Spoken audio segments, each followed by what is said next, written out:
Hi, folks. Welcome to She's All Talk Live, and I'm your host, Leslie Ann. I hope everybody had a happy Easter. I know we were busy in our house with all the kids, trying to think of ways to entertain them for the last 2 weeks, I suppose. The weather's been grand. We've been getting them out playing. It's lovely to see them all out playing and everybody out doing their gardens and doing the bit. It gives you such a boost. It's lovely. The news has been, look, again, all about the Ukraine, and it's just horrifying to think that it's still going on. It's still going on. How many weeks are we in it now? It's just so sad. As time goes on, it gets worse. Who's watching this whole Johnny Depp gate play out? It's just mind-blowing. You can see it live on CNN, and I'm just absolutely astonished at all the stuff that's coming out about him and her. And I really, genuinely, I know a lot of people are saying they feel sorry for him, and I kind of do too, but I think there was a pair of them in it now. I really do. I think they were probably just both as bad as one another. But again, I do feel sorry for Johnny Depp. Anyway, I'm going to get into my first guest, and I'll tell you how I came across not my first guest, tonight's guest. I'm going to tell you about how I came across this lady. I was watching news there about 2 weeks ago, and there was a story about a lady called Violetta. And she comes from the Ukraine. She's 82 years of age, if I'm not mistaken. She was reunited with her doggy. And I remember, God, tears coming down my face. It was just the most lovely story coming from the worst thing that could possibly happen in this world. And it was so lovely to see. And then I remember looking into it, and I seen the lady's name. And I said to myself, that lady's name rings a bell. And her name is Debbie Deegan. And I remember Debbie when I was doing Mums on the Mic with my host Hazel. Debbie was one of our many guests, and Debbie had the most amazing story about an orphanage in Russia, and how she set up her charity and what she saw basically, and the amazing work she did within Russia for these children. So I got back in touch with Debbie, and I asked her to come on the show, and she was absolutely mobbed, I'm sure, by the press from this video that went out on RTE, this news story that went out on RTE. So she agreed to come on, and I'm so delighted to have her on my show. Welcome to the show, Debbie, and thanks for coming on. You're so good. Thank you. It's a pleasure. Lovely to have you, Debbie. So I want you to start at the beginning, right? So a quick rundown on kind of, for people that wouldn't have heard Mums on the Mic, a quick rundown of what you did in Russia, what brought you to Russia, etc., etc. Well, I've spent a quarter of my life, more actually, half my life nearly in Russia, in that I was working in orphanages since 1998. And a lot of people would know us in Ireland. Originally we were To Russia with Love, and then we changed to Children with Love because we took on an Irish project. So we changed the name of the charity, but we ran an amazing charity for 25 years from 1998 to 6 weeks ago. Okay. Yeah, one of the most effective charities I've ever seen working anywhere, I have to say. And that was 1998 you started. We started in 1998 when orphanages were at their, there was 950,000 orphans in Russia and 3,500 orphanages. They're very big figures, but it's a very big country. The place had just crashed at the time. The economy had just crashed. The country was in absolute shit. And I walked into an orphanage, and I went to visit a child I'd met in Ireland, and the rest really is history. I fell in love. Fell in love the day I was hit by I don't know what I was hit by, but I was hit by like a massive sense of opportunity for these children, sadness, overwhelming sense that I could make a difference. And I was a young mom. I had young kids at home, and my place was to be at home. I'd chosen to be an at-home mom, and I just kind of came home and thought, that's it. I can't leave those kids. I need to do something. I need to do something. And then we went on to raise about maybe, I don't know, something in the region of €8 or €9 million. And with unbelievable Irish people, just unbelievable Irish team around me for 25 years. We never had a HR problem in 25 years. We never had a glitch. We never had a problem. We just had the most amazing, amazing people involved. And we went on to change literally thousands of children's lives. And, and whether people like it or not, and it's not PC now, obviously, to say a single positive thing about Russia. Yeah. But for us, it was an amazing experience. They were incredibly warm and welcoming, hospitable, and the people themselves are amazing. They're so hospitable, and they welcomed us with open arms. At a time, in Ireland, we didn't allow anybody into our institutions and our orphanages. We hid all our children behind locked doors and, raped and abused them, as we all know. Yes. And so I was very grateful that the Russians gave us like full access to anywhere we wanted to go. So I had friends from the top to the very bottom, from the very top to the very bottom. Yes. And that made a difference, and it allowed us make the change that I really needed to make, because I like to see things being done, and I can't stand inefficiency and ineptitude, and I would be really intolerant of people who can't make decisions and dither over things, and so I would be like, we got so much done in 25 years. It's really only now that I'm coming out of it when I look back. Yeah. And when I see the pace other people work at in certain organizations, I look back at the work we did, and it was like, without clapping myself on the back, I had a huge team of people around me. We were an extraordinary organization that did extraordinary things. Yeah. So Debbie, because I remember when all this news broke, and something that stuck in my head when all this stuff was coming out about Vladimir Putin and everything. But I do remember you saying he was so accommodating to you and to what you were trying to organize, and and it almost seems like what we're seeing on the news, and how you described of how helpful he was, how helpful his people were. They're like two different people. Well, there's no point in me trying to paint, like, I'm the type of person that says what I think, and I generally don't use bullshit as a tool. And I would be very direct kind of person. So people here have poked and prodded me about, like, how bad was he? How awful was he? Like, was he the evil? Like, of course, we're all shocked. No, nobody's more shocked than me. Well, I'm sure there are, but I mean, as an Irish person, that have invested so much time there. But, he was a diplomat. I can't say it any other way. He was a diplomat. I met him. I had sat down beside him for 3 hours for dinner. Not many people did. I mean, our own ambassador, I think, met him for about 10 minutes. So 3 hours is a long time to sit with him and talk to him. And there was 8 of us at a table, and he was to my right. And we talked for 3 hours. And, there's no point in me lying about him. He was diplomatic. He was highly educated. He knew more about Irish poetry than I did. Which probably wouldn't be hard. I mean, I know, but like I would have school poetry and whatever we've all kind of picked up along the way. But he was a complete poetry buff, and so we had long conversations about stuff. I mean, obviously we spoke about children and orphanages and that kind of stuff. That was my job to do that, and when I was with him, it was my job to represent the children. So when you go into, I mean, I've always said from the very beginning, we didn't get involved in politics or religion. And in general, I try and stay away from both.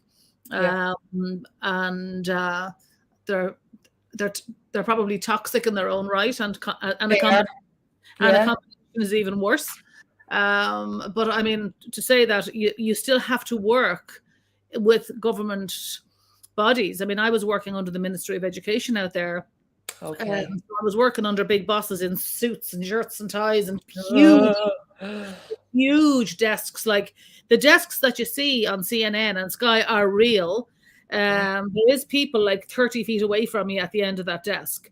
And it's a kind of they do it to, like, at times they do it, they're saying now they do it for COVID, but they really traditionally probably did it to intimidate people, to make you feel very small. Yes. So you kind of go in sort of shittering and shivering because the box at the table is so far away from you. But actually, I would never be put off by anything like that. Some stuff like that doesn't bother me at all. So it's important that in a charity or in any team that you've all sorts of different types of personalities, because I suppose I would be the fearless one, like in our organization, whereas I would have a very solid board around me that made sure I didn't do mad stuff or I didn't lose the plot, because I probably need that too. So you can't just be like a mad wild cannon with wild ideas when you're in a place. You have to, and also you have to be diplomatic always and respectful of their culture and their government and how they operate. And they are extremely different to us in a lot of ways. In some ways, they're like us. They drink, they sit around the kitchen table, they talk. They would be big kind of soul people. Some of my very close friends are Russians and were going to be. And some of my friends are pro what he's doing at the moment, and some of them are completely anti it. But I mean, I've had to stop talking nearly to some of my friends that would be pushing me on their side of the story as such, because I have said, look, I'm not going to keep arguing back and forth with you by text. This is ridiculous. And they are seeing one narrative. Their point is we're seeing one narrative. But I'm quite happy that the narrative that I'm seeing, because it's German, French, Dutch, American, I have to make decisions that I'm happy with that narrative, But I do know, of course, because I'm working there for 25 years, I've seen the last 10 years that they're all talking about in Donbass, and I've seen all of that. So I'd my eye on that ball more than, say, most people here would have, because I was working there. Of course. So sitting down at night in any shitty hotel we were staying in, the telly was on the wall, and so we were watching news as to what was happening when the rest of the world really knew nothing about it. Hadn't a clue, and it only seems to be spilling out into the media now about Ukraine, where it's been going on a long time. Yeah, it's gone on a very long time, but now suddenly everybody's very interested in it.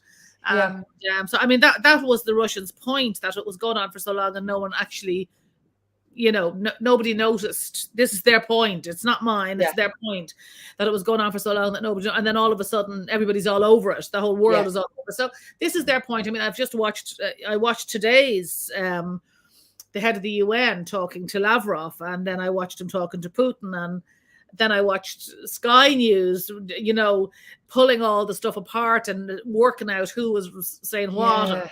It'd have your head melted, It'd completely have your head melted. And then, and then I think Zelensky, literally, I mean, half the world would take a bullet for him and the other half would have his babies. I know. Oh, gosh, I know. He's a little dote and charismatic, and you feel he's genuine, sincere, cute and genuine. You feel he's so genuine. But again, I don't know. Like, all I can do is watch a press conference he holds for 2 hours and try and read everything, his body language, the way he's looking at people, he tweets people. So I mean, we're all completely at the mercy of the press that's portraying of what we're being fed. Absolutely. Absolutely. I mean, I would have a bit more background into Russia, because I worked, my feet were on the ground there for 25 years, and I was there 400 or 500 times. It was my second home, really, for a very long time. So I know not very many people can say that, No, very few people can say that, but they welcomed us, and they welcomed us with open arms. They were amazing with the Irish. They protected us for a very long time. We never had problems with money access. Our money was minded for 25 years. Like, I can stand over our money. That was one thing that I always made a promise to myself as running a charity, that no matter what happened, I would never be flippant about people's money, because like grannies would give us €10 out of their pension. I know. So it really infuriated me then when I saw the likes of the big guys here, with 800 grand missing, 900 grand missing. Like, it made me sick to my stomach that CEOs were in a position to do that, because we set ourselves up in the very beginning with a very stringent accountant, and he was a pain in the arse, but he really did make us do it the right way from the very beginning. It drove us nuts. Now, he didn't charge us. He was pro bono for 25 years, and really he made us listen to him. And I would have ducked and dived. You know, can you pay somebody cash? No, you can't. You have to do everything in the book. Yes. Yeah. And so he kept us on the straight and narrow for a very long time. And I could stand over and say that any money anybody ever gave us was spent exactly where people wanted it to go. Absolutely. Whereas it worries me at the moment. Like I now don't fundraise, and I'm now not in charge of a charity, so I'm a bit more open about stuff, and I can be, I suppose, but or I could be a bit more have an opinion. But it worries me even at the moment when I see the amount of fundraisers going on for the Ukraine, and I mean, not that I'd be putting people off, but don't give your money to anybody unless you know where it's going. You know, like GoFundMe pages, you can set one up in the morning and somebody can, you know, it's so easy. It's ridiculous. Like somebody can collect 10 grand and, you know, like it might not go to the project you wanted to go to. So you really and truly do have to really be careful, because at the moment, like the charity governance people were trying to get away from all these small fundraisers everywhere and try and tidy it all up. And that's what they were working hard to do. And that's what we were all trying to do as charities. And now every dog in the street has a bucket in front of them and they're raising money. And like the rules are just gone out the window. Yes, you know? Absolutely. And you always worry. Like, I mean, I spent the last year on the maddest journey. Myself, my partner were fundraising to bring our little one to America for life-changing surgery. She had cerebral palsy. She couldn't walk, and now she can walk. We got this amazing surgeon in America, and we got it done. But that whole thing, like you said, a granny giving you a tenner, you know, on the street. For months I had this anxiety that I am holding other people's money.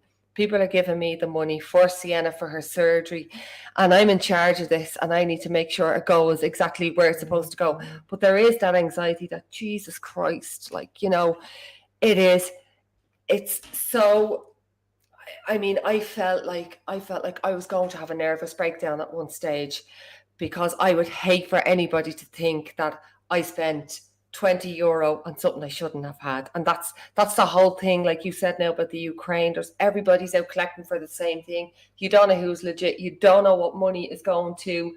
Like, how many different areas and what type of areas are we giving money to in the Ukraine? You know, I just I feel like there should be one big thing, and I'm nearly sure there is a government thing that people can donate to, isn't there, instead of all these little GoFundMe pages and stuff. Yeah, I think the Ireland for Ukraine, that's right. That's right. Ireland for Ukraine. And the media are involved in it. I haven't really looked at it because I'm not fundraising now, so I'm trying to take a break from the fundraising world. Yes. But I'm just horrified a little bit at how suddenly, like, we spent the last 5 years with all the new governance legislation, you know, with all of our buckets had to be locked, have locks on them, with all of our 2 people had to count all the money. Like, I can't even begin to tell you the amount of rules that we really are. My board insisted we did every single thing the charity regulator. I mean, that's all out the window now. Talk about old news. I mean, it's just, I don't know where the charity regulator are going to come back from this, because there's literally in every corner with kids' drawings on them and a blue and yellow flag. And I'm not knocking it. I mean, of course, it's a great cause. But we had tried our best to get away from that kind of fundraising, because, like, nobody knows. When you just have to just be so careful that when you're giving money to somebody, I mean, you know them, know the person. Anybody to you, trusted you because they knew your little girl, they knew you needed the money. But if you don't know the person, you don't know that they're not going into Brown Thomas to buy themselves a shirt. Oh God, I know. I mean, that's the world we were all in. I mean, I was one of the very few things I was glad ended for me when the charity ended was the fact that the relief of fundraising was off my back, because like that, you just think, if you're sitting having a big ice cream somewhere, is somebody passing you by thinking, where did she get the money for the ice cream? You know, so you're carrying that the whole time. But I would just say, be very careful. Don't give your money unless you know where it's going. Just don't give it to somebody unless you know where it's going. Or find a Ukrainian mum. Like, I live in Clontarf. There's Ukrainian mums staying in a big house up in Clontarf. There's a whole load of them there. Go up someday and say hi and say, look, I want to help somebody. Or is there a young mum here that has a baby? maybe get to meet her, bring her a present of maybe baby stuff, and give her an envelope with 100 quid in it. Absolutely, we work more to her that way. With a baby, at least you know she's a young mum with a baby. But just put. It'd be nice to know where they kind of are, wouldn't it? Like, I suppose every community probably, every community has them. Yeah, I mean, and, you know, and everybody should know where they are, you know, because. Like I was at a meeting last night. I'm trying not to get involved, but because I'm only out the other end of 25 years of research. Not to. That's in your nature, Debbie. Well, it's in my nature, but I was at a meeting last night, and we were just saying that, like, they've all been, any of the ones that are kind of mashed into hotels or mashed into army barracks or City West. Like, if they're here 6 or 7 weeks, they haven't seen the inside of an Irish home. A lot of them, the ones that came to host families have. But so, you know, you could invite a family over for a Sunday dinner. That's true, yeah. Let the kids play in the back garden. You can use Google Translate to you don't need a big heavy conversation with them. You can show them your house, show them your flowers. The women absolutely adore flowers. Go down to Dollymount Beach. It's the simplest thing. Buy a 99. Go to Dollymount Beach. They adore the beach. They've no beach where they're from. Let the kids pick up seashells. Bring them back for scones and coffee. You know, use Google Translate for, you know, small talk. And just, you don't have to take them into your home for 2 years or a year. You could do something. That's a lovely idea. But they're in everybody's area, and they're, you know, don't be afraid of them. They haven't got a disease. They're traumatized people that are looking for someone to put their arms around them, you know? And especially the children as well. You know for years and years where your heart is, but the children as well, like, you do feel so sorry for them having to leave their country. And I suppose go into schools, like in our local school, there's a couple of children now in the classes, and my children are even telling me about them, and you know how lovely they are and how well they're adapting to a new language, new culture, you know, and even just that. I mean, my heart breaks. Just be very sure to invite them home, you know. Just be very sure to invite them home, and, you know, have a hot dog. They like sausages. Yeah. Come here, Debbie. Another thing I wanted to ask you, right? So you said you started in 1998 up until 5 weeks ago. How did this all kind of plateau and come to an end? Is it because of basically the war, or was it something that you kind of know? No. You don't close down that quickly. We made a decision at our board meeting in, I think, last September. Okay. That this was our 25th year, and we felt we had done as much as we could do. Okay. And we felt that the main thrust of our work was over. Now, to be honest with you, we have so many relationships in Russia that I will be working there probably till the end of my life with people, because we grew a huge family there, and so we have little ones there that were just became totally dependent on us Irish. We were there when they gave birth, we were there when they broke up with boyfriends, we were there when they left the orphanage, and we're not going to suddenly turn our backs on them because we closed the doors. So like, I was on the phone today to one of them for an hour. We are in Bryansk, which is the area that was on the news yesterday, where there was fires, etc., because it's very close to the border of Ukraine. So we are very close to the border. But so no, I've no doubt. I mean, one of my eldest ones was on tonight to tell me her own daughter broke her arm today. She was going in for a pin in her arm. But I know this girl for 28 years, her mom. So like, we're part of their family. And they will always expect us to be there, and we're not going to suddenly say, sorry, we don't like you because you're Russian. Won't be happening. So yeah, I mean, I did write to Vladimir Putin 4 weeks ago, and I did. I would have access to of course. I will. I mean, I really did feel that if he thought enough of me to give me like the highest medal in the country, well, then he's going to have to listen to what I want to put down on paper. I'm sure he might have been washing his hair the day my letter arrived. I can't imagine it was on the top of a priority list. But at the same time, I just felt I had to do it. I felt I had to say the words to him, and I didn't want to say them to anybody. I didn't want to say them to an interim person. I wanted to say them directly to him. And so, I did write a letter to him. Good on you, Debbie. Mm-hmm. Tell me, how did this all come about with the doggy and this lady being reunited with her doggy? Well, as I keep telling myself every day, I'm not involved in the Ukrainian story, but clearly I am. And Mm. so a very good Russian friend of mine, actually from our orphanage, it's a very long story, but a very good Russian friend of mine contacted me to say that she had a family stuck in Romania that couldn't get Okay. over the Romanian border. And could I help in some way? And I was at home. I had literally, we'd closed our shops. I'd wound down. The war was beginning, and I was thinking, oh my God, I cannot believe the timing of this. We literally closed the week the war started. Okay. And I mean, it was bizarre. It looked like we knew, but of course, we didn't know. Yeah. And so I got this phone call very early in the morning. So I thought, well, how can I help? And I don't know what I'm going, but I do have a network. Mm. I would have a network because I've been working in the Eastern Bloc for a very long time. And although I'm not a spy, which often people say, Mm. God, how many people do you know over there?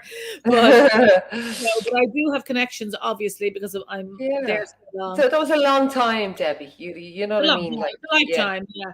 And so I put wheels in motion. Make a long story short, to put the wheels in motion. But this family, Granny is 86, actually, Violetta, and she's probably the oldest. I would say she's probably the oldest refugee in Ireland, I would guess.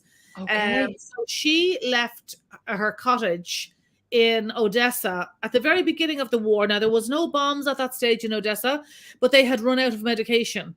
So her son, who's a doctor, made a decision that he would take them out, get her out. And Okay. so she left her cottage that her grandmother was killed in by Hitler's soldiers in the Second Oh, World War. wow. And she spent her whole life living in that cottage. So she left with nothing, literally nothing, only her dog in a dog box, a small cat box actually. And so she took Tasha, small little black lab. She took Tasha with her. They got a train through Ukraine through the night. They got on a bus. They got as far as Moldova. They were let out in a field in the snow in the middle of Moldova in the middle of the night. Jeez. Her son was with her, who was a doctor who's 64, and his wife, three of them. And at that stage, Violetta was collapsing with exhaustion and stress. She didn't want to leave her home. They got her as far as a train station on the border of Romania. I wasn't aware at the time that people were paying bribes to get across the border, but they were. And we were all watching like people joyfully coming across, but we didn't. It wasn't like that. They were handing over money on the other side on some of the border points, and so they had So to pay. sad. They had to pay to get her across, and we got her into Romania. She got onto a train. She was collapsing at that point, and it just was not. It was just a disaster. So they felt at that stage they couldn't manage her, and once they'd one suitcase between them, and they had to carry Violetta. So they had to either put the dog down or give Tasha away. Violetta would maintain that Tasha's her best friend. She's 14 years of age, the dog, and she'd maintained their best friends. So they gave the dog to a Romanian family. They went to Vienna. They flew to Vienna, and they couldn't get Tasha on the flight. That was one of the reasons they had to do it. And then they flew to Dublin, and I met them in Dublin. And all Granny could talk about was the fact that she'd given away. I'd never met them before, and she'd given away this dog. And so she speaks Russian. Most Ukrainians do, and I speak bad Russian, so she was telling me about her dog, and it's all she could talk about. So I kind of made a mental note. I'm going to find that dog, and because for years we're doing stuff like that. We've had children separated for 25 years, so we've had to find the most random children. We've gone to prisons. We've gone to I couldn't even begin to tell you the places we've gone to. Old asylums. I couldn't begin to tell you where we've been over the years trying to find mothers, to find children. And no, we don't do adoption. We never did. But we look after the children that we work with, and so we did every single thing that we could to make their lives better. And so one of them was tracing all of their brothers and sisters. So I would be kind of like a natural tracer. Wow. We didn't do it we weren't being paid to do it. We did it for our own children's sake.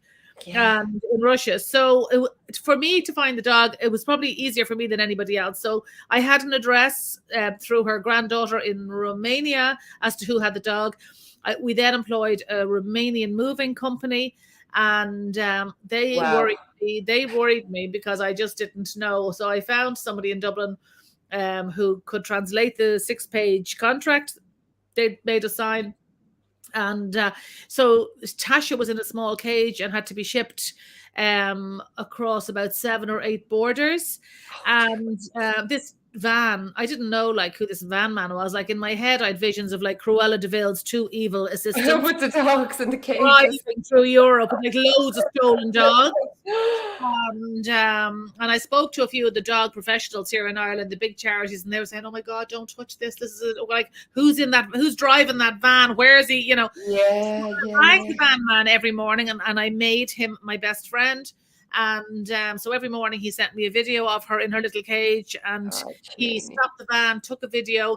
I was only short of asking him to hold up a newspaper to see that the date was right. Date was right. You know, and so I got her as far as the UK. I didn't know if I would get her into the UK because of the rabies problems. Of but course. We flied her into the UK, and on the Eurostar as it happened. And so there was a lot. That's unbelievable. There was a lot of machinations. So then I had to find somebody in the UK to mind her because we couldn't get out to the UK for a week. And so I put a call out on some strange Help Ukrainian Facebook page, and this absolutely amazing woman who lived in the most stunning farmhouse in outside Birmingham said, Lisa Kay is her name. She said, I'll come and get her. I'll mind her for the week. I live in a farmhouse. I've got dogs. So I Googled her in case she was a dog. And so I got her whole history before I, signed up to it. And so she took Tasha and minded her like a baby for a week. And then an Irish girl, Saran Walsh, who's a dog handler, and John Darcy, mad lunatic friend of mine from Waterford, offered to go out. I couldn't travel because I had just written a children's book and I was doing a reading in Dublin with a load of kids, and I just couldn't not do it. So they went out and got Tasha and brought her back to Dublin, and then we all drove to Ballyvaughan and gave her to Violetta. Didn't know. So if you want to link up with this, I did put it up. Yeah. And then so Violetta then kind of hobbled out of her car down in Ballyvaughan, which is where she is on her stick, and she kind of comes walking up to the car. She starts. Oh my God! It was so emotional, and she was like saying to Tasha, "Please forgive me. I know. Giving you away, and you're my medicine. I'm going to heal now," because Violetta had a mild stroke the previous week and ended up in Galway Hospital. And so that was another story. In the middle of all this, I didn't even know if Granny was going to survive. So now that was some operation, Debbie. It was an operation, but I love things like that. If you want an impossible, mad operation to be carried out, just ring me and I'll do it for you. Look, they say ask a busy woman to do something, she'll get it done. Yeah, and it is true, actually. It is true. But I am used to doing stuff like that, so it wasn't that big a deal. People were going, oh my God. And yes, we were completely bombarded by the press. I mean, every single paper. The RTE News, Sky rang. Sky wouldn't put it on because RTE had just got it, and it's they're devils for stuff like that, aren't they? Like if they don't get it first, they're raging and they're annoyed, and then RTE was saying, "Don't put," Anyway, it was all of it. I didn't anticipate any of that. It was just what happened was I don't tweet, but Twitter scares me because there's Twitter's a cesspit of toxic negativity. And it may get worse now with the new owner. Oh, your man, yeah, especially Trump is coming back on. Yeah, but it's free speech supposedly, but I don't tweet. But anyway, Paul Dunphy is a friend of mine. He's a great tweeter, and he's a professional social media guru. So he's dog mad, and I tweeted Paul and said, Paul, this is the cutest story ever. I've got this dog. Well, Paul retweeted it, and then before I knew it, Brode and Mishnock, the president's dogs, retweeted it, and then they were watching the whole journey. Then it literally went viral. People from Canada were texting. There was Canadian online radio people. There was it was on German morning TV in Germany. So yeah, it was just one of those things that lit people up. I think it was the week that Bucha had happened. So there was so much tragedy and sadness and so much shock and horror that I think people just lean to this kind of a bright story that's a warm. Yeah. So Tasha is reunited with Violetta and they're happy out, and there's a gorgeous photographer going down next week a professional guy rang me and said, he's a dog photographer. So he's going down to take a Violetta with her dog as a gift for her. Okay. Yeah. So happy ending. Oh my God, it's so lovely. And how is Violetta doing? Is she okay? Well, it's impossible to. They don't know which end of them is up. Is up, yeah. They don't know which end of them is up. She's, Ballyvaughan is a beautiful place, but like, do you want to be? Clare, is it? It's in County Clare. It's magnificent. The ocean is there, a tiny village, but like her life, her entire 86 years have been in Odessa. So like if you ended up at 86 wandering around a tiny Russian village with nobody speaking your language, like it's like going to the moon to her. It's like going to the moon. Of course. So, they're so grateful. They are so grateful for the hospitality, but like they're still lost people. You know? Definitely. Debbie, did you just say you are after writing a children's book? I did a children's book actually last year. Wow. Here beside me actually, only because I'm in. Give me a look. So I did this one last year, which is The Tree by the Sea. I had the most gorgeous, absolutely beautiful animator. And it's actually about a tree that is in St. Anne's Park. I don't know if you know the tree. If you know St. Anne's Park. Okay, so yes, I do know. Down beside St. Anne's Park. Yeah. And I saw a guy carving it about 5 years ago, and he started carving all these animals into it. And the day I saw it, I kind of thought, beautiful, isn't it? We need to capture the magic of that, because one day there was a tree trunk, and the next day you could see swans, owls, foxes, phenomenal. So I didn't talk to him because I kind of thought, and normally I would stop and talk to somebody like that, but I kind of thought I don't want to break the spell, because he was just creating, for me, magic. So I had this idea in my head that if children go to the tree during the day and they whisper a wish into the tree, that at nighttime the animals come alive, come down off the tree, and at nighttime they grant your wish. Wow. Magic. Yeah, it was incredibly successful. We sold about 4,500 copies without a publisher. Wow. And we tried a few publishers, and they all come back and said, no. Basically, no, it's a really brutal business. So I didn't really pursue it. And then we sold thousands of it with no publisher, which it amazed us all. So we raised about 40 grand before Christmas, 100% of which went to the charity. I didn't take anything for myself. Okay. And now I'm on my second one, Amber's Wish. So that will be out in September, and I'm loving doing it because what it does is you lose yourself in fantasy, and you can step out of the world at the moment, which is a very grim world. And we all need to do that, don't we? Sometimes. Yeah, definitely. It's a very grim world. And then I did a website around it as well. And then the website, as it happens, with all the animals that are on the tree, we did them in 23 languages on the website. So the website, which is The Tree by the Sea, we also have Ukrainian, which now we have Ukrainians download the website and going to the tree because they can read their own language.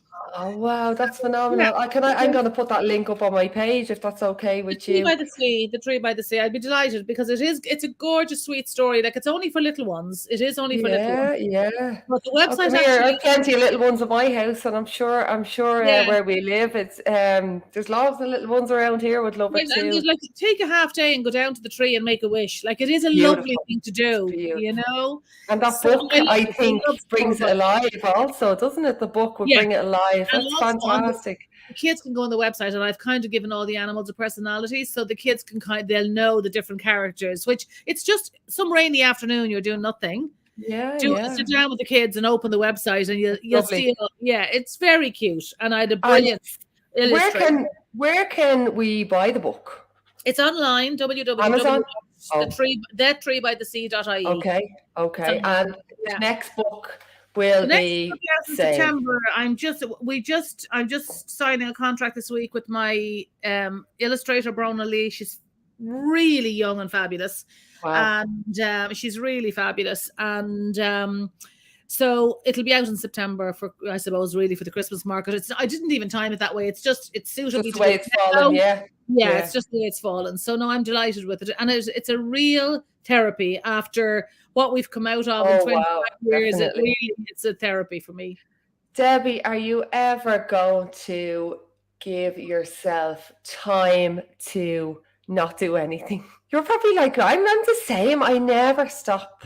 Yeah, you're either a type or you're not. I mean, Yeah. days You're a that, doer or you're not. yeah, and days that I don't have anything on my calendar, I'm kind of thinking, my God, like at Mm. the moment, just at the moment, I'm trying to give myself some downtime, and so, like I'm trying to take a break. There's no point in rushing out of Russia and diving into some other madly dramatic project. You really do need to debrief your brain from it all, because with such an emotional roller coaster for 25 years, I'd be doing myself a disservice if I was to launch into, like, something else. I mean, obviously I've had different offers in the Ukraine direction, and I am involved.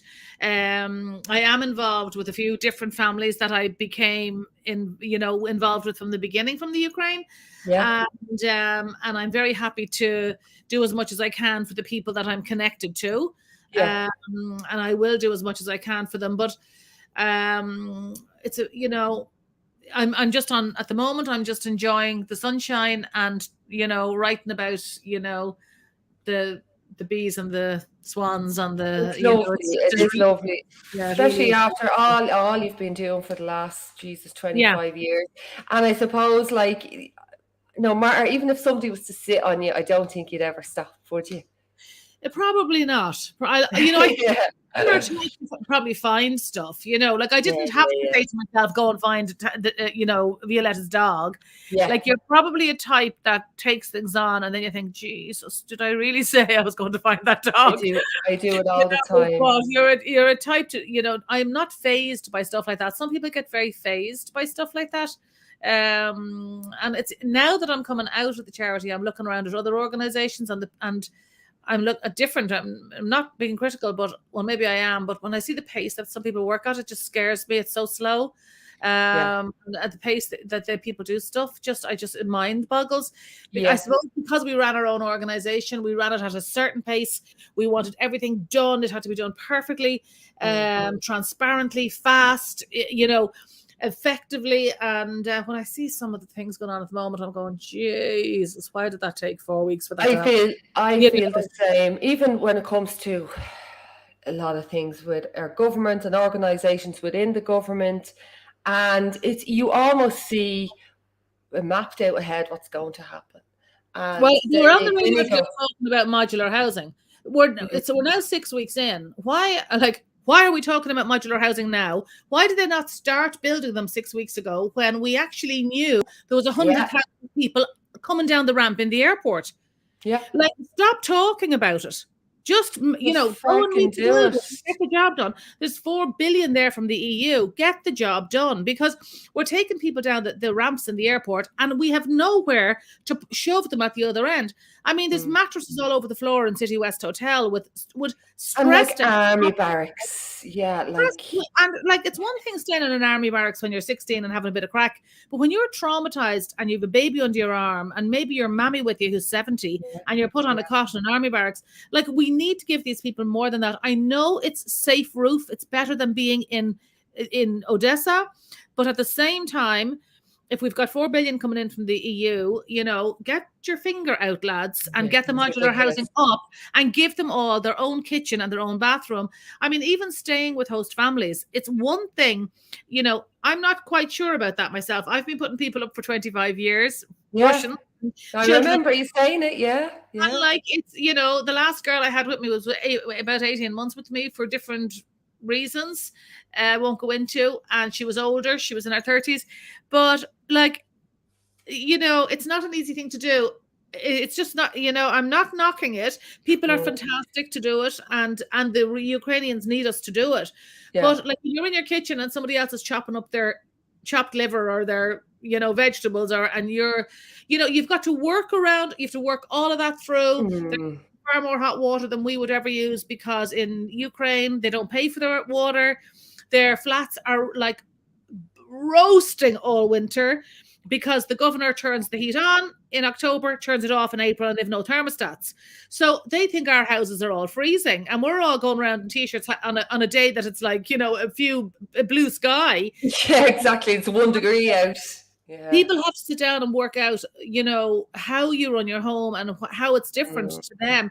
Like, it's okay doing it for a week or two, But after a month or two, I think it won't end well. Absolutely. No, I think those women are all entitled to a modular house with a tiny kitchen, like a shomra, that kind of a thing. Yeah, of course. I like a log cabin. I have one out my back garden. If it's only a log cabin and they've got a small, tiny kitchenette, 2 bunk beds and a single bed, I think it's better I personally think it's better than sharing. I do too. And I don't know why. I mean, they're just going to have to look at putting 100,000 of them somewhere because everything is into hotels. Correct. And then Joe Duffy freaked out today. I don't know if you heard, it was hilarious. No. He completely lost the head because some old lad rang in, some woman rang in, and she'd cancelled her membership to a hotel because she was a member of the swimming pool club. Okay. And she discovered that the hotel is full of Ukrainians, but they're not allowed to use the pool unless they pay a $5. And she felt this was really mean because they wouldn't have. Most of them came with no money, no money at all. For God's sake. And then this other fella rings up and he says, "Well, I think that's right. I don't think they should be allowed to use the pool." And he pays to go to some pool every year. Why should they be getting it for nothing if he's paying? And there was murder on the joke. I missed it. Like, all of this is ahead because we haven't worked it out. We just haven't. Look, we had to get used to COVID. We had to get used to all the changes and everything happened. I know it's a completely different thing, but I mean, people need to get used to what's going on and adapt their own lives around the likes of these type of things. Well, it's all very well saying that, but you've got to adapt your children, your husband, your dogs, your cats. I mean. No, I mean like the Irish people having to adapt themselves around. We have to. It's not easy to change. Change is not easy. No. And it's great for a few weeks because you're enthused by it all. And it's all in the media and it's all, But then when people start getting under your skin, like no matter what, if you've got someone staying with you for 2 weeks holidays, but you're always glad to see the end of them after 2 weeks. You very rarely want them to stay longer. Yeah. I think even when the husband is off work for a week, he starts to get under my skin. Exactly. You know what I mean? Hanging around the house. Exactly. So I think people they deserve their own small space with a kitchen and a bathroom and a bunk beds and a small, tiny space that's safe and their own. But I think it's very hard for a woman to share a kitchen with a woman. And these are the. I'm not being selfish about it. I mean, I've done it for 25 years and with every age, from like 5 years of age to 75 years of age. So I've experience with them all, but it's not easy. People are great to do it, Do you know what I was only thinking? Do you remember years ago, God, how many years ago, 20 odd years ago, when Mosney, they opened up Mosney? I would hate to see that happening again because some of them people barely got out of there and they were living in absolute squalor. Well, it's funny now that you say that because I was in Mosney before Christmas and I went up to help a family that had just arrived from Kabul on the first flight when the Taliban took over. Okay. And somebody asked me to go up and just do something that I was able to do. Okay. And so I went up and I cannot tell you how different it is to what I thought. Really? Because I'd heard people on the radio and they were giving out they couldn't work and they couldn't cook in their own. Let me tell you, they've got like every single cottage has a different color hall door. Everybody has their own exactly like it's like it was just fabulous. It's on little scooters. There's a huge big football rubber thing covered in football pitch going in. There's medical center. There's a library. It's run so well by an absolutely. I am in shock. I'm telling you, I came out of it. I was stunned. The Kabul family actually invited me back for breakfast.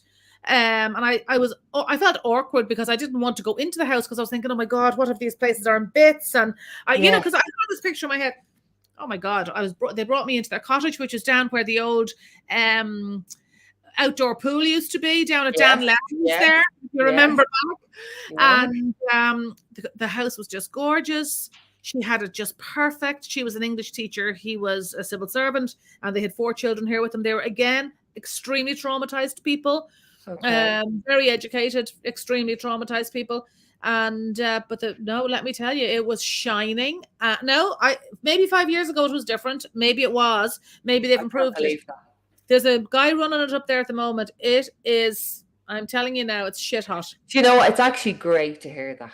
It actually is great to hear that, you know, and because everybody's perception was, no. Wow. I think a lot of direct provision is desperate. Yeah. And I mean, we see disgusting food on plates in places, and I think a lot of direct provision is disastrous, and it's not right. You know, it's not right. It's terrible what we're doing in our direct provision places. But Mosney is. And what is after direct provision? Like, how long do they think that people can stay in these places? It's almost like they're left in limbo. What is next for these? How long are you supposed to stay in direct provision? What happens after that? Yeah, I don't know that anybody knows. I mean, like, all of these Ukrainians, I would say, came in, and as they were coming down the ramp, I would say every one of them thought, what day am I going home? Yeah. Now they're here, they're looking at their cities gone, bombed, ruined, ruination, husbands dead. So now I would say those women, an awful lot of women here will be going through huge trauma in houses, because they'll be living with families and then discovering that their husband has been killed while they're living with a host family here, and they've no home to go home to. So suddenly, something they thought was for maybe a month looks like it could be forever. Yeah. So nobody really knows. I mean, the Ukrainian women are amazing. I mean, they can all cut hair, do nails. They're all bakers. I'm telling you now, they are amazing women. I'd say they will run more companies. They will be amazing women in Ireland. They'll set up small businesses. They're innovative. Yeah. Even at the moment on Facebook, you can see things popping up like cupcake companies, and like they're doing all of this. Some of them will be absolute dynamos, I'd say. Yeah. And some of them will want to go home. Some of them will definitely want to go home. But I think when they see the social welfare here and the benefits, they've no children's allowance in the Ukraine. So I think when they start seeing like a couple of £100 in their hand every week, and their children are doing well in school, and their city is bombed. Yeah. So people just don't know. I mean, I don't know that much about the area, because I'm only looking at it really since I came out of Russia. You know, there's refugees, and then there's asylum seekers, and they've all got different statuses. I don't really know. I don't know what the future for should they come in forever, or should they come in and be skilled to go home? Then if they have no home to go to, what happens? Exactly. So I don't know. I don't know if we know what the answer is, Yeah, there's one thing I really feel sorry for, and I feel sorry for, you touched on it earlier, is the Russian people here that are obviously, like you said, against or pro or whatever. They're going to face that discrimination. Yeah, I have a lot of Russian friends here. And young kids in school as well, because there's young kids in our school. Yeah, and I'd hate to think that anybody. I mean, I know there was one little Russian boy who was in school, and his schoolmates were really horrible to him, and he was adopted, and it was just horrible. But all my Russian friends here have all offered me services to translate. So like all the Ukrainians I have been involved with, I've been using all my Russian translators every night on my phone. I'm sending them messages, translated back, and like all my Russians are doing that. So they're all helping where they can. 2 Russian girls opened a shop in Dunleary Shopping Centre last week, and because they were so ashamed of what their country government was doing in Ukraine, they've opened this shop in Dunleary Shopping Centre. Again, everything is free. It's really well run. They went to an awful lot of trouble to open it, and there are 2 Russian girls doing this for Ukrainian moms. So like, Russian people are ordinary people. A lot of them are devastated over what's going on, because they cannot believe what they're seeing. They're also fighting with family members in Russia who are telling them, you're seeing it wrong. You're believing the propaganda in the West. They're saying to their families, no, you're believing the propaganda. And so they're falling out with each other. Yeah, but there's also an awful lot of Russian men, young men, being sent to fight this war that are losing their lives as well, and they're losing their family members. Absolutely, and I know there is. I know there is. I You mean, know, every single one of those tanks that you see, like it makes me feel sick to my stomach when you see a satellite picture and either side, like we're watching satellite pictures, say of the Ukrainians, say bombing a Russian tank, let's say, for yeah, example, and you see it like from a distance, from up high, and we're watching it on CNN, and you see the tank exploding. Like in that tank is probably 4 young boys who have yeah, no idea why they're even there. yeah. Why they're even there. They've been told to go to war. They've been told that they're killing Nazis. They have no fucking idea It's what's going on. unbelievable. They're in the so every tank you see being blown up, it doesn't matter which side it's on. It's not There's right. 3 or 4 young boys in there going up with it. You know, it's like for me, it makes my blood boil. I just think in 2022, why are we not intelligent enough to sit around a table, no matter how problematic the situation is? Like, how stupid are we as a race that we have to use tanks and guns to solve our problems? Still, How still, stupid are we as yeah, a race of yeah. people Did that we we can? not learn anything from all the past bullshit? Unbelievable. That it's It's not unbelievable. right. No, It's not not right. right. You know, Debbie, I think we'll have to leave it there because we could go on all night, couldn't we? God, we're all experts. We're all war experts at this Well, stage. you know what? And like, I mean, all we can go off is what, not even what we see in the press, what we see in front of us every day with people helping others, and you Yes. know, the lovely people out there like yourself and what you've did for the last 25 years. You know, all we can do is be better versions of ourselves and help as many people as we can, and the little bit of time on earth we have, you know, and I Yeah, just. there is not enough kindness in the world. I Yeah, mean, like you said the other day, actually, you did say that the other day. it's There not, is and I not enough do. I kindness. mean, I did a TED talk, a TEDx, and I said at the end of it, they asked me a question. You know, what would you do? I think they ask you a question at the end. What's your most important message or something? And I said at the very end, like, if everybody that left the room here today, there was like 1,500 people in the room. If everybody did one kind deed today, it's 1,500 kindnesses that are going to happen in this town tonight. Yes. You know, like Yes. if people just don't be afraid to take a step, don't be afraid of getting drawn in. If you want to go to find a house where your Ukrainians are staying, you know, go and don't be afraid of rejection. If it doesn't work, you know, go and buy yourself a coffee. If Yeah. it does work, well, then you've done something lovely, and leave in girls' magazines, or leave in, you know, sanitary stuff, or Yes. lotions, or shampoos. They're If all, you like, they like. you know, do something kind, and you might Yeah. get chatting to one of them, and use your Google Translate on your phone, and then It's not that hard. you know, it's not hard. And if you want to go further, invite them to your house. If you don't, well, then you've done your kind deed. Yes, Bite absolutely. off what you can afford to bite off, you know? Yeah, Just yeah. some of us bite off more than others. Oh yeah. Oh yeah. More than we can chew.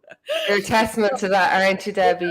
Debbie, do you know what? It was an absolute pleasure speaking to you again. I really enjoyed the last episode we had. I really enjoyed speaking to you, but even more so now because I did think of you when all of this happened. I remember so well the story you told us about all the work you did on the orphanage in Russia, and I've often wondered what happened there. Yeah, But no, it's still there. Our children are still it's there. still there, and I'm sure they're still being well looked after. And I suppose, I suppose you kind of set a bit of a footprint over there as to how to change and what and a changing for the better. Yes, and you know, kindness. We brought out Irish kindness for 25 years with the most amazing people that I've ever met in my life. Yeah.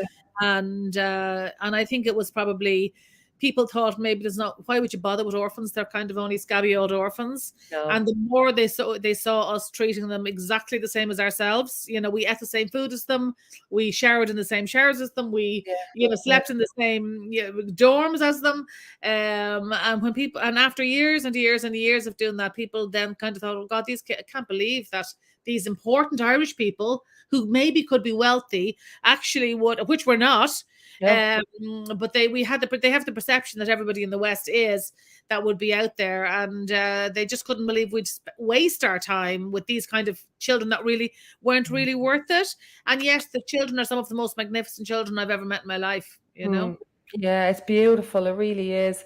Debbie, So, thank you so much. And thanks a lot. we will keep in touch. Keep in And touch. it's The so rate of the lovely. world's changing at the moment. Oh, The rate absolutely. of the world's changing Absolutely. at the moment. So maybe Yes, the time for book launch definitely. in September, come back to me and I'll do I something. will. I will, of bloody course. Don't you know I will, Debbie? Thank you so much. Lovely having you. Take care Okay, of good luck. yourself. Mind yourself. Bye now. Bye. Bye. Bye, Debbie. Now, folks, that was the amazing Debbie Deegan. She's an incredible woman, and she is a.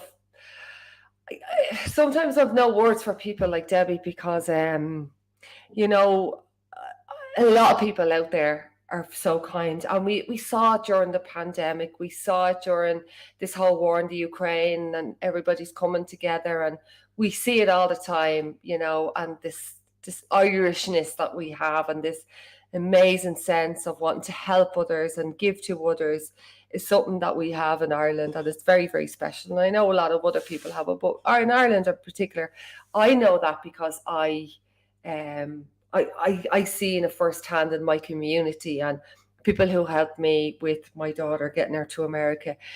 We have wonderful, wonderful people around us who are always willing to give to a charity or to a cause. And I, in particular, I'm so grateful of it, and I will always be grateful.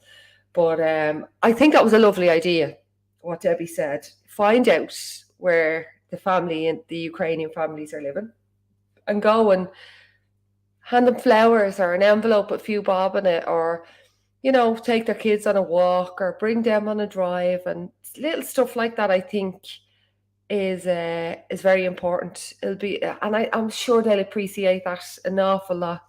And again, be careful of who you're giving to, because look, there's an awful lot of dodges out there collecting money for certain, not only just for the Ukraine, but there's so many scams going on.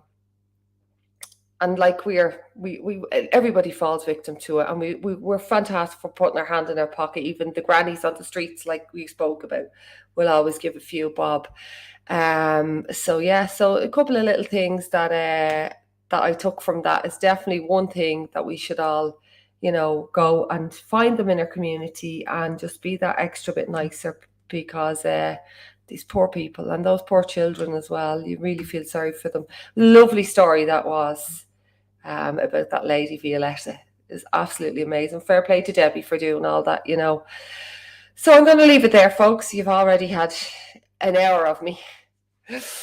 So so tomorrow night I am going to do another podcast, and this will be about a demo that's going to be held outside a doll on the 6th of May. I would love if everybody who will be listening, obviously, we get more of a background as to what's going to happen, and it's something that we all need to get out there and fight for, basically. So that's me done for tonight, and I will see you all again soon. And thanks for listening. I'll put up all them links on the pages. And good night and God bless. Enjoy the nice weather. Get out and do some gardening. Plant a few plants. Plant a few flowers. Like I said in my last episode, I am gone flower mad. Some of them did die in the frost, by the way, but they're actually grand. They're coming back, I think. Anyway, good night and God bless. Chat to you all soon. Take care now.